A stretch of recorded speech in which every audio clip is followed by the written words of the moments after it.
नमस्कार दोस्तों। एक बार फिर मैं धीरेन्द्र पुंडीर आप सबके साथ बंगाल की चुनावी राजनीति पर चर्चा करने के लिए। आज का दिन पांचवें फेज की वोटिंग का दिन था। वोटिंग हुई, कई जगहों पर रिकॉर्ड तोड़ वोटिंग हुई, कहीं पर थोड़ा धीमा मतदान हुआ, लेकिन इस पूरी 45 सीटों के साथ ये तय होना था कि आखिर अगली तरफ जो फेज आगे आएंगे उससे पहले जो पार्टी यहाँ इस फेज से अग्रता लेके बढ़ेगी उसको काफ़ी फायदा हो सकता है। ये तो थी आज के पांचवें फेज की इम्पोर्टेंस, क्योंकि अभी तक के 4 फेज में जिस तरह से बीजेपी अपने आप को खड़ा करते हुए दिख रही है, इस पांचवें फेज में चूंकि नॉर्थ बंगाल का यह हिस्सा जहां बीजेपी ताकतवर हो चुकी है 2019 के हिसाब से, वहां ये काफ़ी इम्पोर्टेंट इलाका था। और आज यह किस तरह से करता है, किस तरह से यहाँ वोट पड़ते हैं, क्या 2019 में जो हासिल किया गया वोट शेयर था वो आगे की तरफ बढ़ता है, या विधानसभा चुनाव में उसका कितनी सीटों पर इम्पैक्ट रहेगा, ये बहुत इंपॉर्टेंट आज के लिए जानना था। ये जो 6 जिलों की जो सीटें थी, 45 सीटें, इनमें काफ़ी सीटों पर बीजेपी का 2019 का प्रभाव एक तरफा दिख रहा था। अब वो विधानसभा में कितना बदलता है, विधानसभा में चूंकि सीपीएम का भी यहाँ इलाका रहा, काफ़ी मजबूत रही है सीपीएम, और चूंकि कांग्रेस गठबंधन आईएसएफ का बहुत ज़्यादा यहाँ कोई लेना देना ज़्यादा नहीं है कुछ सीटों पर। अगर कुछ युवा मतदाता अगर उसकी तरफ जाना चाहे मुस्लिम समुदाय के, तो वो अलग बात हो सकती है, लेकिन बहुत कुछ उससे मतलब यहाँ नहीं था। अगर हम आज की बात करते हैं, आज सुबह से हम लोगों ने चुनाव प्रचार शुरू किया। मेरी जब सुबह आप लोगों से बातचीत भी हुई, जब मैंने उसको वहाँ जब मैं नक्सलबाड़ी गया, उसमें बंगाल जोत गांव में, जहाँ से कि नक्सल का आंदोलन शुरू हुआ था, बहुत सारे लोगों के मैंने कमेंट्स देखे। चूँकि मैं ये मानता रहा हूँ कि बाकी देश के, बंगाल के बाहर के भी बहुत सारे हिस्सों में, खासतौर से बिहार चूँकि सटा हुआ है और इस परेशानी से जूझता रहा है, झारखंड में भी, झारखंड चूँकि बाद में बनता है तो वो भी बिहार का एक हिस्सा रहा था और बंगाल के साथ सटा हुआ है। उड़ीसा का हिस्सा जहाँ जो जो हिस्सा नक्सल प्रभावित हुआ, या छत्तीसगढ़ आगे की तरफ जो दोनों से मिलता हुआ है, वहाँ के लोगों के अलावा शायद ही नक्सलबाड़ी के बारे में रेस्ट ऑफ इंडिया के लोगों का बहुत ज़्यादा नॉलेज रही हो या उसके बारे में जानकारी रही हो, इतिहास की उन घटनाओं में जिन्होंने इस देश को आज तक अपने साथ जो चाहे उसके बुरे इम्पैक्ट हैं वो लगातार पढ़ भी रहे हैं। कुछ चीज़ें अगर रही होंगी, उनको लगता है जो उन्होंने कविताएं लिखी उनसे देश में बदलाव आया होगा, तो वो लोग मान सकते हैं, वो लोग कुछ भी मान सकते हैं। लेकिन देश में आज भी सुरक्षा बलों के लिए सबसे बड़े नासूर के तौर पर जो जिस शब्द का जिक्र किया जाता है वो नक्सल है, और वो उसकी शुरुआत उस छोटे से गांव से हुई थी जो फिर पूरे देश में फैला। और अगर बाहर जिस तरह की रोमानिज्म की बात होती है उसमें नक्सल शब्द होता है। खैर, मैं इस पर, हम लोग चुनाव की बात कर रहे हैं, बहुत सारे मेरे दर्शकों को ये होता है जो मेरे साथ जुड़ते हैं, दोस्तों को, कि मैं इधर उधर की बातें ज़्यादा मतलब फैल जाती हैं। लेकिन चूंकि हम लोग अभी बातचीत करना शुरू किए हैं तो ये स्वाभाविक है कि हम लोगों के लिए सिर्फ चुनाव का उतना ही हिस्सा इम्पोर्टेंट नहीं होता जितना कि आपको आंकड़ों के साथ देखने को मिलता है। मुझे लगता है कि चुनाव के साथ सामाजिक और राजनीतिक और साथ में ऐतिहासिक पृष्ठभूमि भी बहुत मायने रखती है कि आखिर वो हिस्सा इस तरह क्यों बिहेव कर रहा है, या हमको क्यों लगता है कि वो इस तरह बिहेव करेगा। तो उसी का एक कारण मैं नक्सलबाड़ी के उस गांव से शुरू कर रहा था कि जहां किस तरह से ये पूरा आंदोलन खड़ा हुआ। और आज उसी आंदोलन के उन जो नेता थे, मैं उस समय भी बोला था, और ये त्रिपुरा के आंदोलन में जब त्रिपुरा में चुनाव हो रहे थे उस वक्त मैं सबसे पहले उन नेताओं को देखकर हैरान था कि जिनको देश की 2/3 नहीं बल्कि 99% जनता का जिनसे कोई राबता नहीं था। भले ही वो लोग वोट यहाँ टी उस सीपीएम को दिए हों, यहाँ लेफ्ट का वोट रहा हो, चाहे केरल में लेफ्ट का वोट रहा हो, बल्कि उत्तर प्रदेश में एक ज़माने में काफ़ी मजबूत स्थिति में, मतलब इतनी तो नहीं कि वो सत्ता हासिल कर सकते, लेकिन सत्ता में प्रभाव रखने वाले लोगों में सीपीएम का दौर रहा, मतलब कम्युनिस्ट पार्टी का दौर रहा, सीपीएम बाद में आई, सीपीआई रहा। और उसके बाद आप उत्तराखंड में, जो बाद में उत्तराखंड बना हिस्सा, उस तरफ भी काफ़ी बड़ी बड़ी भूमिकाएं इनकी रही हैं। लेकिन इस काले अध्याय के बारे में आपने शायद ही कहीं देखा हो। हाँ, इसकी रोमानी पिक्चर है आपको जेएनयू टाइप जो इंस्टीट्यूट हैं, जिनको मैं मतलब इंस्टीट्यूट है इसलिए क्योंकि उनसे देश को काफ़ी फ़ायदा भी होता है, क्योंकि जो बच्चे निकलते हैं वो देश की प्रतिभा के लिए काम आते हैं। लेकिन वहाँ से जो रोमानी पिक्चर बाहर निकलती रही उसमें एक एक हिस्सा आप देख पाए, बाकी जो पेंट होता रहा वो आपको नहीं दिखा है। तो उसी तरह से आज हम लोग जब वहाँ पहुँचे तो ये बहुत अहम बात थी जिस पर मैंने आपसे बात की। लेकिन आज का दिन 5वें फेज़ की वोटिंग का दिन था। इस पूरे फेज़ में बहुत इंटरेस्टिंग डाटा ये था, पहले से ये उम्मीद की जा रही थी, सीट के लिहाज से ज़रूर टीएमसी आपको 23 सीटों पर 2019 के हिसाब से दिख रही थी। हालाँकि यही सीट 35 के करीब थी जब 2016 का यहाँ चुनाव हुआ था और कांग्रेस और बची सीटें सीपीएम में बँट गई थी। यानी जो लेफ्ट की पार्टियाँ और कांग्रेस थी उसमें बँटी थी और बाकी आपको टीएमसी के पास चली गई थी और यहाँ बीजेपी का उस वक्त कोई नाम लेवा नहीं था। इस तरह नहीं था कि वहाँ बहुत ज़्यादा सीटें जीतती हों। हालाँकि यहाँ की कई हिस्सों में अगर हम लोग बात करते हुए चलेंगे तो सीटों वाइज भी बात कर सकते हैं कि किस तरह से किस हिस्से में कितनी सीट की तरफ इम्पोर्टेंट होता है। लेकिन आज की जो सबसे पहली बात है कि इस चुनाव की आज की वोटिंग से अगर किसी को सबसे ज़्यादा खुशी मिल रही होगी, जो सुबह से बैठे हुए होंगे ये सोच कर कि आखिर किसको फ़ायदा मिलता है, तो मुझे ये कहने में मैं इस तरह की बातें बहुत कंक्रीटली इसलिए बहुत ही कंक्लूसिवली कम करता हूँ क्योंकि मुझे लगता है जनता ही ये तय करती है, हम लोग सिर्फ उसके नोटिंग्स पढ़ते हैं। लेकिन आज की नोटिंग्स में ये क्लियर साफ दिख रहा है कि बीजेपी को यहाँ से खुश होने के लिए बहुत सारे कारण मौजूद हैं। बीजेपी इस फेज़ में यकीनन एडवांटेज लेती हुई दिख रही है और ये स्ट्रॉन्ग एडवांटेज है क्योंकि ये 5वां फेज़ बहुत इंपॉर्टेंट फेज़ था। यहाँ टीएमसी ने पिछली लोकसभा चुनाव में जो लोकसभा चुनाव के हिसाब से ही हम कंपेयर कर रहे हैं क्योंकि 2016 के हिसाब से आप बीजेपी को कहीं भी कंपेयर नहीं कर सकते हैं टीएमसी के साथ। और उस समय की जो शक्ति उसके सामने खड़ी थी उसका क्या हालत हुई थी वो 2000 मतलब अगर हम लोग 2000 उसकी बात करते हैं 16 की तो वहाँ 211 सीटों के साथ थी टीएमसी। यानी उसके सामने 294 की विधानसभा में से 211 अकेली एक पार्टी पर हों तो आप ये समझ सकते हैं कि बाकी शक्तियों का क्या मतलब रहा होगा। और उस वक्त बीजेपी का यहाँ कोई वजूद भी नहीं था, लिहाजा हम उसको कंपेयर करते हुए इसीलिए कई बार आपको कई चीज़ ओड लगती हैं जो अभी होती हैं। लेकिन 2019 के लोकसभा चुनाव को हम एक इंडिकेटर मानकर चल रहे हैं। हम 2018 के पंचायत चुनाव जहां 30 से 40% लोगों को नॉमिनेशन फाइल नहीं करने दिया गया था, उस हिंसा का मैं बार बार बता रहा हूं कि एक बड़ा कारण है। आप बहुत सारे चीज़ों को कारणों पर गौर कर रहे होंगे, आप स्टूडियोज़ में भी सुन रहे होंगे, लेकिन मुझे जो यहाँ ग्राउंड पर आकर लगता है कि वो एक बहुत बड़ा कारण था जिसने सीपीएम के वोटर को, क्योंकि बीजेपी के पास ये शक्ति अचानक नहीं आई, ये जो आबादी जिसने उसको वोट किया ये अचानक बंगाल में इनरोड नहीं की या प्रकट नहीं हुई है, ये वहाँ पहले से मौजूद शक्ति संतुलन में जो चेंज आया उसका एक हिस्सा थी। यानी बहुत बड़ी मात्रा में जो जब हम लोग 40-41% वोट शेयर को देखते हैं बीजेपी के, जो कंप्लीट 2019 का लोकसभा चुनाव का वोट शेयर है, उसमें बहुत बड़ा शिफ्टिंग वाम से हुआ, यानी वाम मोर्चे से हुआ।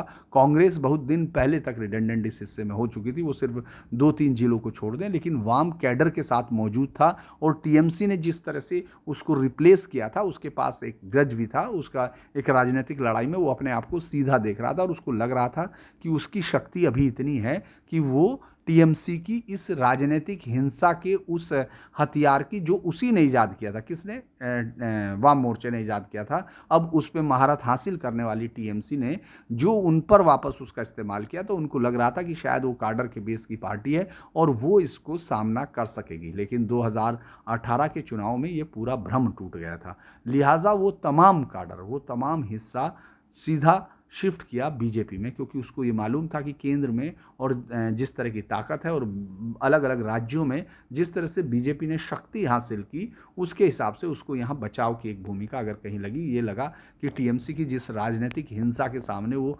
असहाय से दिख रहे हैं, उनका मुकाबला सिर्फ बीजेपी के सहारे हो सकता है। वो पूरा का पूरा वोटर वहाँ शिफ्ट हुआ और ये भी तय है कि उसमें से बहुत सारे कारण जो तुष्टीकरण के कारण थे जो सामने आना शुरू हुआ, क्योंकि उससे पहले की प्रेस को अगर आप देखेंगे तो वो एक गुणगान की, वो 34 साल तक लगातार उस गुणगान को बाकी देश वाम मोर्चे के चमत्कार के तौर पर देखता रहा। अगर ये जो मैं बातें कर रहा हूँ ये सब आपको आराम से नेट पर जाकर देख सकते हैं। मैं अब कोई इस तरह की बात नहीं करता जिसका आपको रेफरेंस ना मिले या जिस पर हम दोबारा बात ना कर सके। मेरा ये रहता है कि मैं किसी चीज़ पर जब बात करूँ तो वो आपको आसानी से आप उसको देख सकें, मेरे इन्फ्रेंसेस से न जाएं। मेरी कोशिश ये रहती है कि मैं आपके सामने फैक्ट रखूं और आप उसको अपने से चेक करके अपने आइडियाज़ खुद बना सकते हैं। मैं जो देख रहा था कि उस पूरे दौर में जब हम लोग पढ़ भी रहे थे, उस समय बहुत मतलब जन हुआ था, थोड़ा बहुत ज़्यादा मैं बड़ा नहीं रहा हूँगा जब से यहाँ शुरुआत हुई उस मोर्चे की। लेकिन जो उस दौर में जब हम कॉलेज में थे, जब हम लोग स्कूल में थे, उस दौरान की अगर आप राजनीतिक रिपोर्टिंग बंगाल की देखेंगे तो आपको साफ पता चल जाएगा कि मीडिया उस समय क्या कर रहा था। जिस मीडिया को आज तमाम दूसरे लोगों को गालियाँ देने में उनको बहुत आनंद आता है यहाँ खास तौर से, लेकिन आपको वो दौर देखना चाहिए उन 34 सालों के उस शासन में जिसमें कि राजनीतिक स्वतंत्रता की कोई कीमत नहीं थी। अगर आप उसको देखते हैं तो आपको लगता है कि वहाँ क्या उस समय हो रहा था। अगर हम उसकी बात बार बार करते हैं और उसको बार बार सोचते हैं तो हमको लगता है कि वो चीज़ें वहाँ उसमें अखबारों में से आप उसका अर्थ नहीं निकाल पाएंगे, क्योंकि विपक्षी आवाज़ वहाँ नहीं होती थी। उससे पहले यही हाल इमरजेंसी में देखा। 75 की इमरजेंसी कांग्रेस के सामने लगी थी, मतलब उस कांग्रेस की जो इस समय सबसे बड़ी पैरोकार। मैं ये नहीं कह रहा किसी भी पार्टी की आपको वकालत नहीं करनी होती, हम लोग सिर्फ बदलाव की बात करते हैं।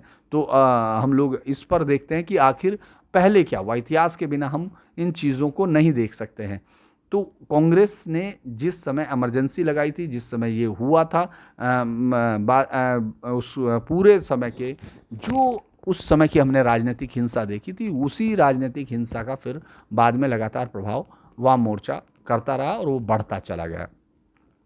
वाम मोर्चे से हम लोग चूंकि बात बहुत बहल रही है आज के चुनाव पर, पहले मुझे लगता है बात हो जाए आज के चुनाव में। जलपाईगुड़ी में जिस तरह का मतदान हुआ, सिलीगुड़ी में हुआ, ऊपर पहाड़ में हुआ, और आखिर पहाड़ में इस तरह का मतदान होने का क्या मतलब है। पहाड़ पर बहुत इंपॉर्टेंट निगाहें आज इसलिए थी क्योंकि विमल गुरुंग का वो फैक्शन जो लंबे समय से बीजेपी के साथ था, यानी बीजेपी जिस ताकत के साथ यहाँ खड़ी थी, उनके पास अपना कोई यहाँ काडर नहीं था, वो विमल जन मुक्ति मोर्चा के साथ, यानी विमल गुरुंग के उस ताकतवर फैक्शन के साथ थी जिसने सुभाष घिसिंग के बाद उसकी जगह को यहाँ पहाड़ के राज्यों में लिया था। और एक बड़ी लंबी यहाँ लड़ाई भी लड़ी और उसके बाद वो बीजेपी से उसको सहयोग मिला, बीजेपी को वो लोकसभा में ताकत देते रहे। और उसके बाद यहाँ भी विधानसभा के चुनाव में, चूंकि विधानसभा के चुनाव में बीजेपी बहुत बड़ी शक्ति कभी रही नहीं है, लिहाजा यहाँ हमेशा से विमल गुरुंग के सहारे बीजेपी आगे बढ़ती रही।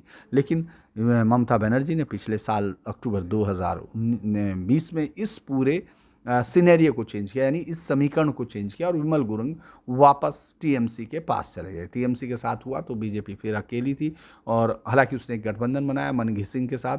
ये सब बातें हम लोग बता चुके। मैं आज की वोटिंग के लिए जाने के लिए थोड़ा सा जो दर्शक जो हमारे दोस्त इस समय देख रहे होंगे उनको बताने की कोशिश में हूँ कि आज जब हम लोग उस वोटिंग पैटर्न को देखते हैं तो लगता है जैसे विमल गुरुंग अब इसी तरह से गायब हो जाएंगे राजनीतिक परिदृश्य से इस समय के, क्योंकि इस समय राजनीति में कोई भी कभी भी लौट सकता है और कभी भी गायब हो सकता है। लेकिन आज के इस चुनाव में विमल गुरुंग शायद अपने नेताओं के नाम के साथ रह जाएंगे। जो जनता है वो शायद बीजेपी के साथ जो गठबंधन हुआ उसकी तरफ जा रही है। और यहाँ इन 13 सीटों में से ज़्यादातर सीटें जो कि जलपाईगुड़ी और कलिम्पोंग और दार्जिलिंग की है, वो 13 सीटों में से आपको ज़्यादातर सीटें साफ होती दिखेंगी। उनमें कोई गुंजाइश नहीं है कि टीएमसी यहाँ बहुत कुछ इनरोड कर सके, बल्कि एक बड़ा चेंज फिर वापस नक्सली हिंसा प्रभावित या नक्सलबाड़ी में जाते हैं। नक्सलबाड़ी माटीगाड़ा सीट पर बीजेपी साफ तौर से जीतती दिख रही है।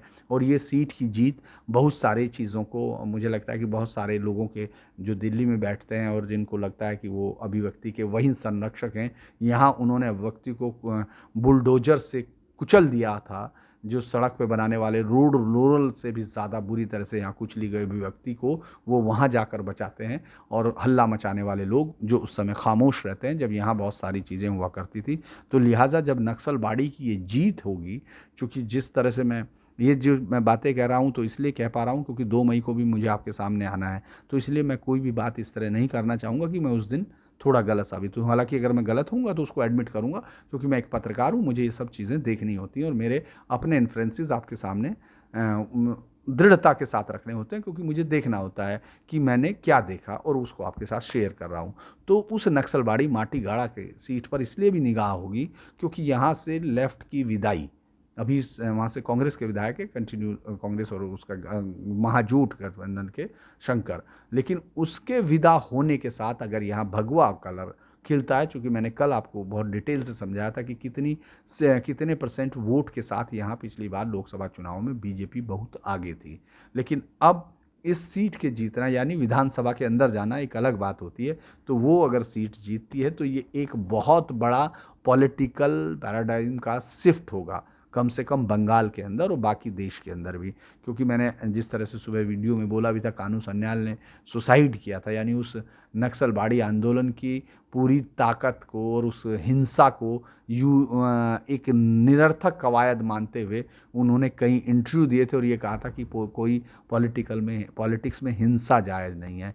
ये उस आदमी का कथन है जिसके उस आंदोलन की शुरुआत, जो बीज डाला गया था, वो उसी शख्स का था, चारू मजूमदार के साथ कानू सान्याल का। और उसके बाद आज तक हिंदुस्तान में लाखों, इसको मैं बहुत ज़्यादा अगर नहीं कह सकता तो लाखों की तादाद में लोग प्रभावित हुए, हज़ारों लोग मारे गए, जिसमें सुरक्षाकर्मी सैकड़ों होंगे, उनकी हिंसा में जान गई। लेकिन उस शख्स ने, जिसने इसकी शुरुआत की थी, उसने खुद इसकी निरर्थकता महसूस की थी और आज वो सीट बीजेपी की तरफ यानी भगवा रंग की तरफ जाती दिख रही है, जिसके खिलाफ वामपंथ दुनिया के किसी भी आदमी को वोट दे सकता है, इस देश को तोड़ने की बात कर सकता है, इस देश को कहीं तक ले जाने की बात कर सकता है, लेकिन सिर्फ उसको बीजेपी से विरोध दिखाने के लिए। ये अलग बात है कि आपको याद होगा वीपी सिंह को समर्थन देने में साथ खड़े हुए लोगों के चेहरे अगर आप गौर करेंगे तो आपको वो चेहरे एक साथ दिखाई दे जाएंगे। तो हम लोग यहाँ तक आते हैं कि ये सब चीज़ें साफ होती दिख रही हैं, ये 13 सीटें आपको साफ होती दिख रही हैं। अब हम अगर डिटेल से बात करते हैं कि और किस सीट पर और किस ज़िले में हमको क्या दिखता है। अगर हम देखते हैं कि यहाँ से अलीपुर द्वार की सीट है नगरा काटा, ये साफ तौर पर बीजेपी की तरफ जाते हुए दिख रही है। इसको मैं कह सकता हूँ कि बीजेपी की तरफ जाती हुई है दिख रही है। जलपाईगुड़ी की ज़्यादातर सीटें जो हैं उनमें कोई भी सीटों का नाम मैं बहुत ज़्यादा लेने की मुझे लगता है कि ज़रूरत नहीं है। फूलबाड़ी और दावग्राम की सीट पर थोड़ा संघर्ष आपको देखने को मिल रहा है। बाकी तमाम, एक फांसी देवा सीट है दार्जिलिंग की, जहाँ भी आपको थोड़ा सा एक संघर्ष दिखता है। बाकी सब अलीपुर द्वार की नगरा काटा पर मुझे लगता है कि बीजेपी को काफ़ी बढ़त हासिल है, उसमें कोई वो नहीं है। राना घाट की सीटों पर बीजेपी और उसके बीच में टक्कर दिखती है, लेकिन वो है नहीं, बीजेपी वहाँ से आगे की तरफ बढ़ती दिख रही है। और जो कल्याणी सीट है यानी बंगाल की, वो भी सीट काफ़ी बीजेपी के पास मुझे लगता है कि बीजेपी देख रही है। इन पूरी चीज़ों पर अगर हम लोग ये देखते हैं, बंगाल की जो सीटें हैं, अलीपुरद्वार हम बात कर चुके, कल्याणी हैं, और ये सीटें जो मैं आपको 45 सीटों का हाल बताने की कोशिश कर रहा हूँ कि ये जो राजरहाट और बसीरहाट, हराओ, विष्णुपुर और बर्धमान, ये तमाम चीज़ें वहाँ 24 परगना की जो सीटें हैं, जो उत्तर 24 परगना हम लोगों ने देखा, जो उसमें 16 सीटें जिस पर चुनाव हुआ था, उन सीटों पर बीजेपी ने इनरोड किया है। ये पूरी ताकत के साथ वहाँ अंदर घुसे हैं, लेकिन टीएमसी को ये लग रहा था कि वो वहाँ अंदर घुसने नहीं। यहाँ तक उनको मालूम था, यहाँ मैं आपको बता चुका किस तरह ममता बनर्जी ने कहा था कि हमसे क्या गलती हुई है कि हम लोग यहाँ घुस नहीं पा रहे हैं, हम यहाँ रह नहीं पा रहे हैं। उन्होंने बहुत कोशिश भी की थी, यहाँ इस समीकरण को, मौजूदा समीकरण को पलट भी दिया था, लेकिन वो यहाँ कुछ भी करने में कामयाब नहीं थी। उनकी उम्मीद उसी तरफ टिकी हुई थी, उन 16 सीटों पर, लेकिन वहाँ भी वो बहुत ज़्यादा कुछ करते हुए बीजेपी के अंदर आने पर वो पूरी तरह रोक पाने में सफल नहीं हुई, जो उनको लग रहा था कि वो एक दीवार के तौर पर उस जगह पहुंच जाएंगी। तो ये आज के चुनाव की 45 सीटें, इन 45 सीटों के साथ मिलाकर आप 135 और 180 सीटों पर अभी तक का चुनाव हो चुका। अगर हम राउंड वाइज भी बात करते हैं, चूंकि अभी डिटेल्ड बातचीत होनी बाकी है, लेकिन अगर हम राउंड बातचीत करते हैं तो पहला दूसरा राउंड निसंदेह बीजेपी की तरफ जाता दिखा, उसमें बहुत बड़ी संख्या बीजेपी की तरफ, तीसरे में टीएमसी अग्रता लिए हुए, चौथे में लगभग बराबर का है, और पांचवें राउंड में फिर आप बीजेपी को आगे बढ़ते हुए देख रहे हैं। यानी अगर हम उस 45% वोट शेयर को जो लोकसभा में बीजेपी को मिला था, जो मैंने कहा कि इस समय सीट में तब्दील होता हुआ दिख रहा है, यानी बहुत ज़्यादा चेंज आया नहीं है। हालांकि जो टीएमसी के नेताओं से मेरी बातचीत हुई, जिनसे हम लोगों ने इस पर समझने की कोशिश की कि उनको क्या लगता है, तो उन्होंने ये बताया कि ये सीटें वो मान रहे हैं, वो ये मान रहे हैं कि यहाँ बीजेपी ने अच्छा किया है, ये पूरा हिस्सा 13 की 13 सीटें यहाँ नहीं मिल रही। जिस तरह वो ये भी मानते हैं कूच बिहार में सफाया है टीएमसी का, उसी तरह से इस हिस्से में भी उनको बहुत ज़्यादा उम्मीद नहीं। वो सीटें कुछ नाम लेने के लिए बताते हैं, उनको लगता है कि उधर ही उनको रोकना था, लेकिन उनकी उम्मीद सिर्फ इस पर टिकी है, जैसे वो वहाँ भी बताते हैं, तो त्रिकोणीय मुकाबला होने में टीएमसी को फ़ायदा हो सकता है। वो इस पर उनकी पूरा गणित इस पर बेस है, जबकि हम लोग जो बाहर से जिनका जो राजनीति को देखते हैं उनके मानना ये होता है कि जब कोई पार्टी हवा के तौर पर आती है तो बहुत मुश्किल होता है कि वहाँ कोई त्रिकोणीय संघर्ष हो, जबकि दोनों तरफ इतना कड़ा मुकाबला चल रहा हो। तो भीड़ या जनता या मतदाता इस बात पर फैसला करते हैं कि उनको किस तरफ जाना है। या वाम मोर्चे के वोट जितने भी घटेंगे वो निसंदेह बीजेपी के पास जाएंगे, ये बात टीएमसी के लोग भी दबेपन से स्वीकार करते हैं। तो इस पूरे लड़ाई में सबसे दिलचस्प अगर होगा कि सीटों की संख्या कितनी हो जाएगी, जैसे पिछली बार 23 और 22 बीजेपी पर और 23 2019 के लोकसभा चुनाव का जो आंकड़ा है उसके मुताबिक है। लेकिन मुझे लगता है कि ये सीट बीजेपी की तरफ आगे बढ़ जाएगी, और ये मैं इसको अगर काफ़ी आगे भी ले जाऊँ कोशिश करता हूँ तो मुझे लगता है कि ये 25 से 30 सीटों को यहाँ बीजेपी को मिनिमम लेना चाहिए, जिस तरह का माहौल इस समय दिख रहा है। हो सकता है कि 2 मई को कुछ रिजल्ट होंगे तो हम लोग उस पर भी बात करेंगे कि यहाँ क्या, किस सीट पर हम लोगों को क्या लग रहा था और किस वजह से यहाँ चेंज हुआ होगा। लेकिन इस वक्त हमको लगता है कि इस राउंड में बीजेपी के चेहरे खिल गए होंगे। ये तो सिर्फ आज की वोटिंग की बात थी। अब आज की राजनीति पर बात करते हैं। आज प्रधानमंत्री और गृह मंत्री अमित शाह बीजेपी की तरफ से कमान संभाले हुए थे। बीजेपी की अगर आप कैंपेनिंग देखेंगे तो एक कारपेट कैंपेनिंग है। कारपेट कैंपेनिंग मतलब हर तरफ एक कारपेट की तरह है, हर तरफ उन्होंने कोई स्पेस नहीं छोड़ा हुआ। वो लगातार कोशिश कर रहे हैं कि जब प्रधानमंत्री आए तो उसके बाद फिर वहाँ दूसरे नेता आए, फिर तीसरे नेता आए, और उनका जो कार्यकर्ता है वो इतना इंगेज हो जाए, उनके पास जो उनका मतदाता है जो उनकी तरफ आने की कोशिश कर रहा, और जो स्विंग वोटर है वो इतना इंगेज हो जाए इन घटनाओं से कि उसको टीएमसी तोड़ने में कामयाब ना हो। हालांकि टीएमसी की एक बात आपको देखनी होगी कि टीएमसी का बूथ मैनेजमेंट के साथ साथ अभी घर घर उन्होंने भी उनके नेताओं से अगर आप बात करते हैं तो वो कहते हैं कि उन्होंने भी एक आरएसएस की प्रणाली को अपनाया है, और वो रात को घर घर जा रहे हैं, बात कर रहे हैं।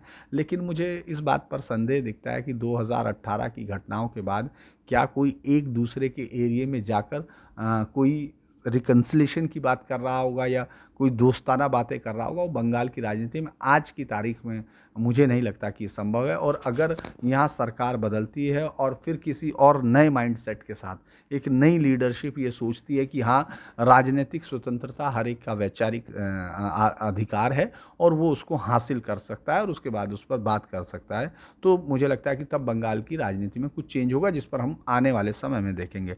लेकिन अभी हाल के समय में मुझे नहीं लगता कि जिस तरह की घटनाएं आज भी हुई हैं, हिंसा की घटनाएं हुई हैं, लेकिन शीतलकुची की उस घटना ने शायद बहुत सारे मैसेज भी दिए होंगे। और उन लोगों को, जिन लोगों को उनके नेताओं ने ये कहा हुआ था, ये बार बार बातें घूमकर इसलिए टीएमसी पर जाती हैं।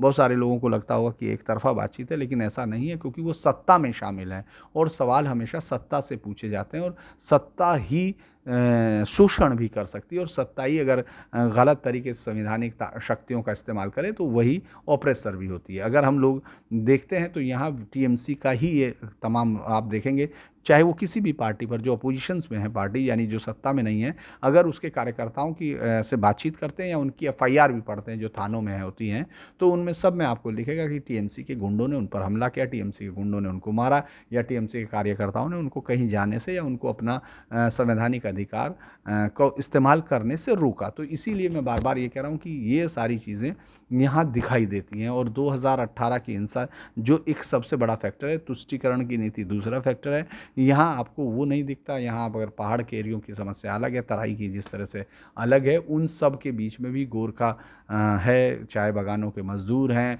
यहाँ उन लोगों की उम्मीदें हैं, और साथ ही साथ वही फिर राजनीतिक हिंसा है। इन तमाम चीज़ों ने मिलकर इस फेज़ में बीजेपी को आगे बढ़ाया है। आज प्रधानमंत्री नरेंद्र मोदी, गृह मंत्री अमित शाह उस टेप पर बातचीत करते दिखे जिस पर मैंने कल आप लोगों के साथ बातचीत की थी। चूँकि वो देर रात में हुआ था, मैं कई बार थक जाते हैं इधर से उधर आने के बावजूद, फिर भी मैं कोशिश कर रहा हूँ कि आप लोगों के साथ तमाम चीज़ों पर बातचीत करूँ। मैंने अभी तक कोरोना पर आपसे वहाँ बातचीत नहीं की। दिल्ली में हम लोगों ने कोरोना को जब पिछली साल से किस तरह से कवर किया था, किस तरह से सारी चीज़ें थी, और मुझे कहाँ कहाँ गलतियाँ लगती हैं, कहाँ कहाँ सिस्टम से चूक हुई, उस पर भी बहुत सारी डिटेल्स बात करनी थी। लेकिन अभी मैं सिर्फ बंगाल पर बात कर पा रहा हूँ क्योंकि उतना ही समय मुझे मिल पाता है इस सारी भाग दौड़ के बीच में।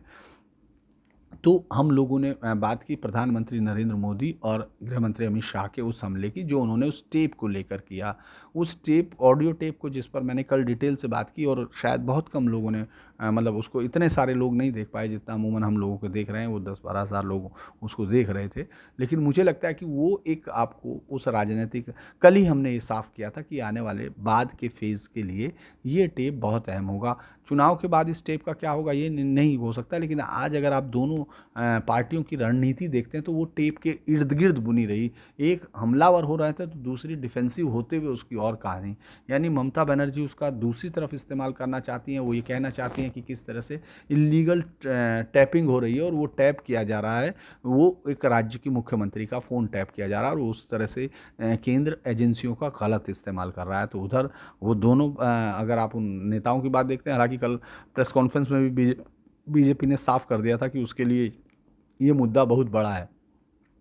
मैं फिर एक कैटेगोरिकली होकर कह सकता हूँ कि इस मुद्दे से कोई बहुत फ़र्क पड़ेगा वोटर्स पे दोनों के, वो मुझे नहीं लगता। वो जो स्विंग वोटर को निशाना बनाकर ये बातें की जा रही हैं कि वो किस तरह हो, क्योंकि उस टेप में जिस तरह से सामने आया, प्रधानमंत्री मोदी ने जिस तरह के हमले आज बोले, जिस तरह के शब्दों का, लफ्ज़ों का इस्तेमाल किया, वो ये बता रहा है कि उस टेप को लेकर वो काफ़ी गंभीर है। दोनों तरफ से शिकायतें हुई हैं। चुनाव आयोग के दरवाजे पर दोनों तरफ से लोग गए हैं, और उन्होंने ये कहा कि एक ने कहा कि किस तरह से रिपोर्टिंग हुई, किस तरह से रिकॉर्डिंग हुई और उसके बारे में हुआ, और दूसरी तरफ से ये कहा गया कि ये सीधा हिंसा। हालांकि पीपल रिप्रेजेंटेशन एक्ट जो 19 जिसमें 125 में मुझे लगता है कि है वो चीज़, जिसके बारे में ये कोई उसके दायरे में नहीं आता। जो मैंने कल भी कहा था कि ये बहुत मुश्किल होगा कि किस तरह से इसको कानूनी दायरे में रख सकती हैं पार्टियां। अभी इस टेप की ऑथेंटिसिटी होनी है, इसका वॉइस सैंपल होना है। उधर दूसरी तरफ इसका खंडन न करते हुए ममता बनर्जी ने इसकी सीआईडी जांच करने की बात की है। उन्होंने कहा कि इसको पूरा चेक किया जाएगा और सीआईडी जांच की जाएगी। वो जानती हैं कि कौन लोग इसके पीछे हैं, और फिर उन्होंने सीधा केंद्रीय एजेंसियों को इसके लिए जिम्मेदार ठहराया और केंद्रीय सुरक्षा बलों पर भी निशाना साधा। जहाँ तक मुझे मेरी जानकारी है, मिनिस्ट्री ऑफ होम भी कवर करता हूँ और ये तमाम चीज़ें देखता हूँ, उसमें उनके पास रिकॉर्डिंग का कोई राइट नहीं होता, और वो रिकॉर्डिंग इस तरह करती भी नहीं। सेंट्रल एजेंसीज अलग अलग होती हैं और उनको इसके लिए वेरीफाई करना होता है और उसको कोई कारण बताना होता है। हो सकता है कि जो हम लोग सत्ता के गलियारों में सब चीज़ें सुनते हैं, लेकिन मुझे अभी भी पूरा यकीन है कि ये फ़ोन ममता बनर्जी का टेप नहीं किया गया होगा। ये फ़ोन उस घटना के बाद, जो जिस तरह से वहाँ तनाव हुआ था, शीतलकुची की घटना हुई थी, उसके बाद कुछ लोगों का हो सकता है कि एजेंसीज़ को इसलिए ज़रूरत पड़ी हो कि आगे क्या होगा मुझे नहीं मालूम है, क्योंकि अभी हम लोग उसके कागज़ के बारे में, और अभी उस पर मैं इन्वेस्टिगेट भी नहीं कर रहा हूँ, उस पर मैंने अभी गौर भी नहीं किया। मेरे लिए ये बड़ी चीज़ थी कि एक मुख्यमंत्री किस तरह से लाशों का इस्तेमाल करने की बात कर रही हैं। वो ये उन बजाय कि इसके कि उनका कफन और दफन की बातचीत की जाए, वो उनको रैली में रख के उनसे वोट किस तरह उगाए जा सकते हैं उस पर दिमाग लगा रही हैं। वो फंसाने की बात कर रही हैं। तो ये कल ही लग रहा था कि इस पर आज राजनीति होगी। आज राजनीति इस पर खुलकर हुई, और ममता बनर्जी ने फिर वही आरोप दोहराया कि बाहर से आने वाले लोग कोरोना लेके आ रहे हैं, क्योंकि मुझे लगता है कि कोरोना का बीमारी अब ये राष्ट्र पर जिस तरह से भारी पड़ रही है, ये राजनीतिक तौर पर भी भारी पड़ सकती है। इसमें चूंकि केंद्र में सत्ता बीजेपी की है और प्रधानमंत्री नरेंद्र मोदी इस समय उस सत्ता का संचालन भी कर रहे हैं। तो जिस तरह से पेशेंट की संख्या बढ़ती जाएगी, जिस तरह से उनको संभालने वाला सिस्टम एडजस्ट होता रहेगा, और उसके पास ये उसकी कलई खुलने लगेगी, क्योंकि उसकी जिम्मेदारी जिस तरह से थी, जिस तरह से इसके आने पर, हालांकि मैंने इस पर भी बातचीत की थी आप लोगों से कि कोरोना के लिए क्या है और इस हमाम में सब लोग किस पोजीशन में हैं। तो मुझे लगता है कि ये चीज़ें जब बढ़ेंगी, हालांकि इस चुनाव में बहुत ज़्यादा फ़र्क अभी नहीं पड़ रहा है, क्योंकि 3 फेज़ का चुनाव है, और फिर यहाँ जिस तरह की राजनीतिक जीवन शैली है, यहाँ जिस तरह की राजनीति चलती है बंगाल में, उसमें इस समय कोरोना से ज़्यादा लड़ाई उनको अपने राजनीतिक जीत के लिए इसलिए भी है क्योंकि वो उनकी रोज़मर्रा की ज़िंदगी से जुड़ा हुआ है, उनके राशन कार्ड से जुड़ा है, उनकी सर्विसेज से जुड़ा है, उनका शांतिपूर्ण अपने घर से दफ्तर तक जाना या बाहर ऑफिस तक जाना या स्कूल तक जाने से जुड़ा है। नहीं तो उसका बदलाव कुछ भी हो सकता है। और जिस तरह की हिंसा करने की कोशिश की गई थी, क्योंकि मुझे याद है जब मैं एक शख्स से बातचीत कर रहा था तो उसने ये साफ कहा था, जब हम कूच बिहार की तरफ चल रहे थे, कि खेला होगा। है ना, आप देखिएगा। तो ये उस समय की बात थी। मुझे लगता है कि अगले फेज़ में जिस तरह की आज हिंसा हुई है, वो उस हिंसा को बहुत ज़्यादा मुझे लगता है कि बंगाल में बहुत जोर नहीं दिया जाएगा, क्योंकि बंगाल इससे बड़ी हिंसाएं देखने का आदी था इस चुनाव से पहले, और केंद्रीय सुरक्षा बलों की इतनी बड़ी मौजूदगी ने ही इसको इतना विश्वास दिया कि वो अपने इस वोट टर्नआउट को ओरिजिनल टर्नआउट कह सके, यानी एक ऐसा टर्नआउट जिसमें जो लोग जाकर वोट डाल कर आए। वरना छप्पे का वोट जिसको ये बोलते हैं, वो यहाँ लंबे समय से हुआ। हाँ, उसको उसी मीडिया ने, जिसने अब मुझे लगता है कि हम लोग बातचीत पीछे अधूरी छोड़ आए थे कि किस तरह वाम मोर्चे के समय वहाँ के उसने पूरे मीडिया ने उसको ग्लोरीफाई करता रहा, और अब यही सारी ताकत, वही सारी चीज़ें ममता बनर्जी के साथ होकर उसके लिए मिथ गढ़ते रहे। मुझे याद है कि जब मैं ममता बनर्जी के घर गया पहली बार 2006-07 में, उस छोटे से घर में, तो एक बड़ी छवि लेकर लौटा था, और मुझे लगा था कि ये राज्य के लिए, देश के लिए एक बहुत बढ़िया साइन है कि एक बिल्कुल गरीब परिवार से, बिल्कुल ज़मीनी परिवार से उठकर वो आगे की तरफ गई और उन्होंने राजनीति शुरू की।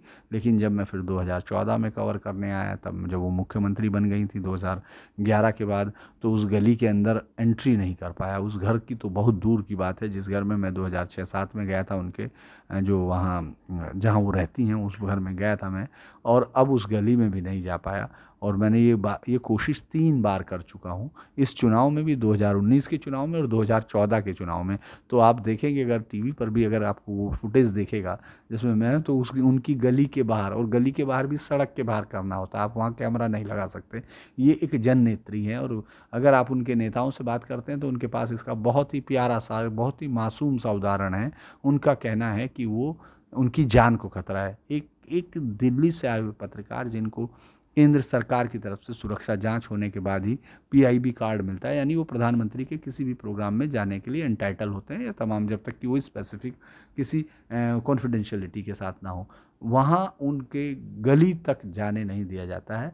ये एक बदलते हुए बंगाल की तस्वीर है, और ये इस बात की तस्वीर भी है कि 2006 में जिस तरह ममता बनर्जी एक आगे लड़ने में, लड़ाई में आई थी, और उन्होंने केंद्रीय सुरक्षा बलों के लिए इतना दिल्ली में जाकर हंगामा मचाया था, क्योंकि यहाँ कुछ नहीं होगा और यहाँ हिंसा होगी, खून की नदियाँ बह जाएंगी, इस तरह की बातें जब वहाँ थी, और कोई वोट नहीं डाल पाएगा, उसी तरह के हल्ले के विपरीत अब वो केंद्रीय सुरक्षा बलों पर हल्ला बोल रही हैं। वो पुराने शब्दों को उनको शायद याद नहीं रहा होगा। अभी वो जिस तरह से केंद्रीय सुरक्षा बलों को निशाना बना रही हैं, उससे लगता है कि जैसे राजनीति में बाकी तमाम चीज़ों का कोई गौर नहीं किया जाता।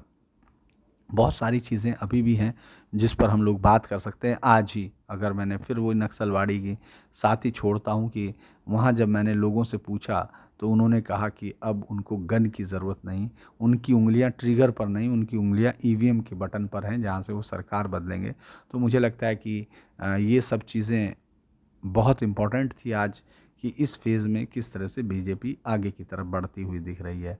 इसके अलावा अब रैलियों पर भी बात कर सकते हैं, खबर के तौर पर देख सकते हैं, क्योंकि मुझे लगता है कि जिस तरह के रोड शो लगातार जारी हैं केंद्रीय नेताओं का, और क्योंकि केंद्रीय नेता का मतलब सरकार में बैठे हुए लोग, यानी बीजेपी के लोग, जिस तरह के उनके रोड शो जारी हैं, जिस तरह से वहाँ कम से कम एक, हालांकि 2-3 दिन से आप देखेंगे जब से पूरे देश में लाशें शमशान में इस तरह जा रही हैं कि लकड़ियों को दूसरे राज्यों से या दूसरे शहरों से मंगाया जा रहा है। कई शहरों में, कहीं कब्रिस्तान में जगह नहीं मिल रही है, तो उनके लिए दूसरी जगह इस्तेमाल किया जा रहा है। उसके बाद जिस तरह मीडिया ने सवाल खड़े करने शुरू किए थे, उस पर भी आप अमल होते हुए नहीं देखते। आज चुनाव में मैंने कवर किया, पिछली बार भी मैंने तारीफ़ की थी चुनाव आयोग की इस बात के लिए कि वो ग्लव्स, टेम्परेचर और सैनिटाइजेशन, ये प्रॉपर काम हो रहा है, लेकिन जो सोशल डिस्टेंसिंग है वो नहीं हो पा रही है, क्योंकि जिस तरह के गोले बनाए जाते हैं, उन गोलों में कोई आदमी खड़ा होने को तैयार नहीं होता। उस 2 गोलों के बीच में 5 आदमी खड़े हो जाते हैं, जिसको खाली छोड़ना है। तो ये एक लगातार ख़तरा बना हुआ है। लेकिन एक बड़ी खबर उसमें ये हो सकती है कि प्रधानमंत्री मोदी ने अपनी सभाओं को, जो 2 दिन में होनी थी, उनको 1 दिन में किया है, और अब प्रधानमंत्री मोदी 23 तारीख को 4 सभाएं करेंगे, यानी उनको एक ही दिन में वो 4 सभाएं करेंगे। उन 4 सभाओं के सहारे ही वो अपने इस बार के चुनाव प्रचार अभियान को विराम दे देंगे। जिस तरह से यहाँ सुना जा रहा था कि प्रधानमंत्री मोदी कहाँ कहाँ होंगे। सिवरी होंगे और कोलकाता होंगे, दक्षिण कोलकाता में। इसके अलावा दो सीट में मालदा और मुर्शिदाबाद, ये 4 रैली एक ही दिन 23 तारीख को होंगी और उस दिन प्रधानमंत्री का चुनाव प्रचार यहाँ खत्म हो जाएगा। हालांकि बहुत सारे लोग भी होंगे और इस पूरे चुनाव में प्रधानमंत्री नरेंद्र मोदी का कितना योगदान बीजेपी के लिए रहा, ये तो 2 तारीख को हम लोग बात करेंगे ही, 2 मई को जब रिजल्ट आएंगे कि क्या वो सत्ता की दहलीज तक ले गए। लेकिन आज प्रधानमंत्री मोदी ने कहा कि बीजेपी इस राज्य में सरकार बना रही है, तो ये लगातार उनका विश्वास बता रहा है और मुझे लगता है कि उनको ये लग भी रहा है कि वो 5 फेज़ में चुनाव में सत्ता में आ रहे हैं। अब 2 मई को देखा जाएगा कि आखिर क्या होता है। लेकिन ये ऑडियो टेप वाला मसला अभी राज्य की राजनीति में अगले 2-3 फेज़ में जाएगा। इससे वोटर्स पर असर पड़े ना पड़े, लेकिन राजनेताओं के लिए ये बड़ा मामला होगा। मुझे लगता है कि आज के लिए बस इतना ही। मैंने कोशिश की थी, मैं फिर तमाम दोस्तों से कह रहा हूँ कि आज लाइव करने की कोशिश की थी, वो नहीं हो पाया। लेकिन हम लोग 1-2 दिन में शायद लाइव करेंगे, तो अलग अलग इश्यूज़ पर अलग समय बात कर पाएंगे। अभी मुझे मालूम नहीं कि आपको इंटीमेशन किस तरह देना है। जब हम लाइव करेंगे तो उस समय आपका उस लाइव से किस तरह हम लोग एक दूसरे के साथ कनेक्ट होंगे, ये भी हमको समझना है। लेकिन मैं फिर आप लोगों से एक बात अनुरोध करूँगा, कल रात ज़रूर लेट हुआ था, बहुत ज़्यादा लेट होने की वजह से शायद लोगों को उस तरह का इंटीमेशन ना मिला हो या सो गए होंगे तब से। इसीलिए मैं फिर आपसे एक बार बात करूंगा कि आप लोगों को अगर ये पसंद आता है तो आप इसको लाइक कीजिए, सब्सक्राइब कीजिए और शेयर कीजिए, ताकि हमको हौसला बनता रहे। एक बार फिर आप सबके साथ नमस्कार।